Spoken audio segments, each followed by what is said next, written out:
और बढ़ते हैं आगे, आपको बता दें कि छत्तीसगढ़ में अगले 3 दिन मौसम खराब रहने की पूरी संभावना है। मौसम विभाग ने कई जिलों के लिए रेड और ऑरेंज और येलो अलर्ट जारी किया हुआ है। राज्य के कई हिस्सों में तेज बारिश होगी और तेज हवा के साथ साथ बिजली कड़कने की भी चेतावनी जारी की गई है।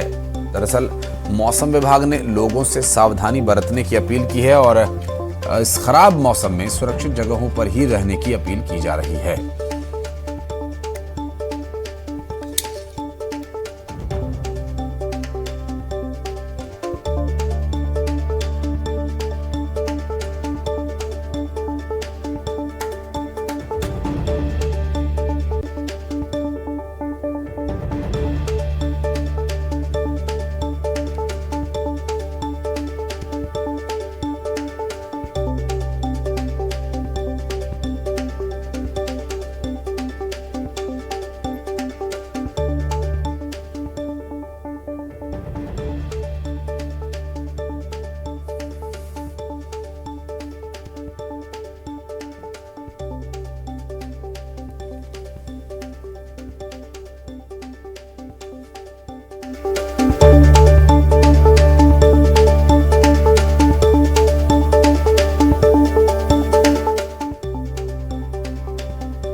तो आने वाले 2 दिनों के लिए मानसून का ये असर गंभीर और व्यापक देखने को मिल सकता है कि छत्तीसगढ़ के कई जिले भारी बारिश के अलर्ट के साए में हैं, जिसके लिए रेड और ऑरेंज अलर्ट भी जारी किया गया है। फिलहाल देखने का विषय ये होगा कि अब आगे मौसम विभाग की तरफ से जारी की गई इस चेतावनी में कितना एहतियाती कदम और क्या कुछ उठाया जा रहा है। तनु हमारे सहयोगी इस वक्त हमारे साथ जुड़ गए। तनु, अब सामान्य है मौसम की गति, लेकिन ग्रामीण क्षेत्रों में जिस तरह से नदियों का जलस्तर बढ़ा हुआ है और शहरी क्षेत्रों में जलभराव की एक समस्या जरूर देखने को मिल सकती है।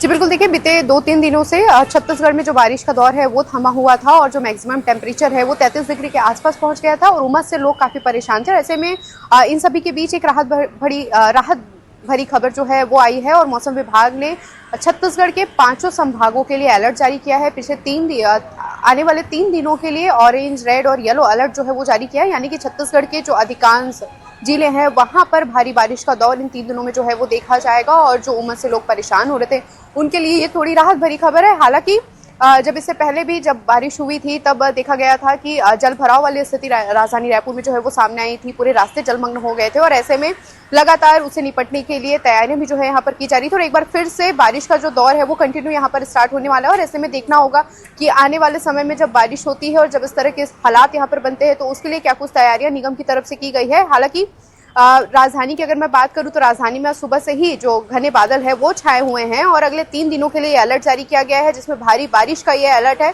अलग अलग जिले जो है इसमें शामिल है और छत्तीसगढ़ में जो बारिश जो है बीच में थम गई थी, अब वेस्टर्न डिस्टर्बेंस की वजह से फिर एक बार बारिश का दौर यहाँ पर शुरू होगा और वेस्टर्न डिस्टर्बेंस का एक अच्छा असर छत्तीसगढ़ में अब देखने को मिलेगा। जी जाहिर है, और ये नेचर के लिए, वाटर रिचार्ज के लिए तो बहुत अच्छा है, लेकिन व्यवस्थाओं की बात करें तनु तो एक समस्या जरूर शहरी क्षेत्रों में बन जाती है जब जल भराव हो जाता है। बहरहाल बहुत बहुत शुक्रिया आपका इस पूरे मामले पर जानकारी देने के लिए।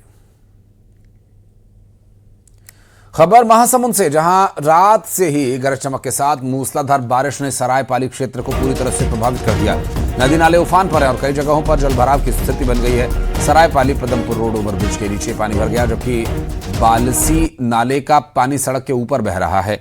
निचली बस्तियों में पानी घुस गया, जिससे जनजीवन अस्त व्यस्त हो गया और मौसम विभाग की पूर्व चेतावनी के बावजूद लोग बाढ़ के पानी को देखने के लिए अपनी जान जोखिम में डालकर यहां आ रहे हैं।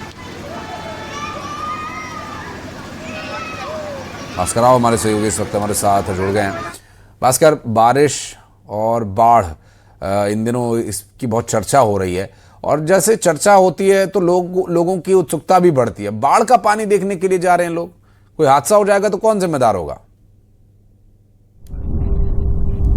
जी, कल की दिन भर की धूप और गर्मी की जो तपिश रही उससे देर रात ही राहत मिलनी शुरू हो गई। भारी गरज चमक के साथ यहाँ बारिश हो रही है और जिले का सरायपाली क्षेत्र सर्वाधिक प्रभावित हुआ है। आप देख सकते हैं कि पदमपुर जो ओवरब्रिज है उसके नीचे से पानी गुजर रहा है, वही बालसी नाले में पूरी तरह से उफान पर है। बाकी क्षेत्रों में भी बारिश हो रही है, लेकिन सर्वाधिक सरायपाली जो क्षेत्र है वह प्रभावित हुआ है और लोग बाढ़ का पानी देखने के लिए गए हुए हैं और अपनी जान को जोखिम में डाल रहे हैं। पानी ओवरफ्लो चल रहा है, लेकिन लोगों का देखना है कि वो केवल देखना और आनंद लेने के लिए इस प्रकार का जोखिम उठा रहे हैं। जी नहीं, आनंद लेने के लिए जोखिम तो उठा रहे हैं, लेकिन उनको इस जोखिम को उठाने से रोकने के लिए कोई है कि नहीं?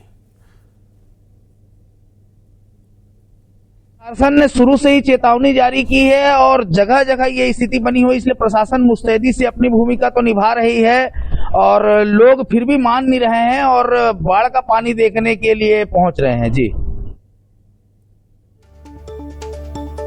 चलिए, बहुत शुक्रिया आपका।